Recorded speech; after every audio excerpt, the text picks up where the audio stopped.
Telugu digital media network లో political కేటగిరీలో #1 కేవలం 72 గంటల్లో 1,50,00,000 వ్యూస్ పైగా పాపులర్ టీవీ నెట్వర్క్. ఎప్పుడెప్పుడు అని ఎదురు చూస్తున్న సార్వత్రిక ఎన్నికలకు ఆంధ్రప్రదేశ్ సిద్ధమైంది.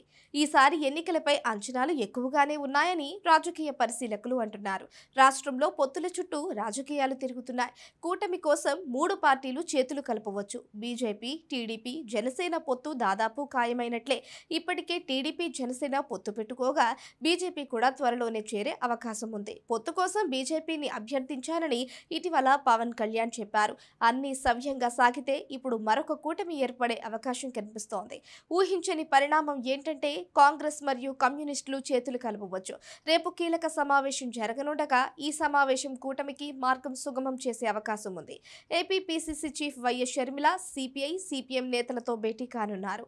ఈ సమావేశం ఏదైనా సానుకూల ఫలితాన్ని ఇస్తే ఎన్నికల కోసం కాంగ్రెస్ మరియు కమ్యూనిస్టులు కలిసి పనిచేయడం మనం చూడవచ్చు. కాంగ్రెస్ మరియు కమ్యూనిస్టుల మధ్య కొన్ని సాధారణ విషయాలు ఉన్నాయి. వీరిద్దరూ బీజేపీకి వ్యతిరేకం. అధికార వైఎస్ఆర్సీపీని వివిధ అంశాలపై టార్గెట్ చేస్తున్నారు.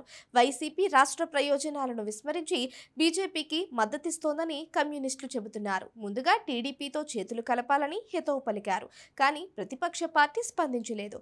షర్మిల పీసీసీ చీఫ్గా బాధ్యతలు చేపట్టిన తరువాత వైఎస్ఆర్సీపీపై కాంగ్రెస్ నుంచి దాడి తీవ్రమైంది.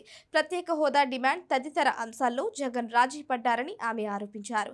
కాబట్టి పార్టీలకు కొన్ని విషయాలు ఉమ్మడిగా ఉన్నాయి. పైగా ఒంటరిగా ఎన్నికలకు వెళ్లేంత బలం వారికి లేదు. ఇది పరస్పర ప్రయోజనం. కాబట్టి ఇరుపక్షాలు చేతులు కలపవచ్చు.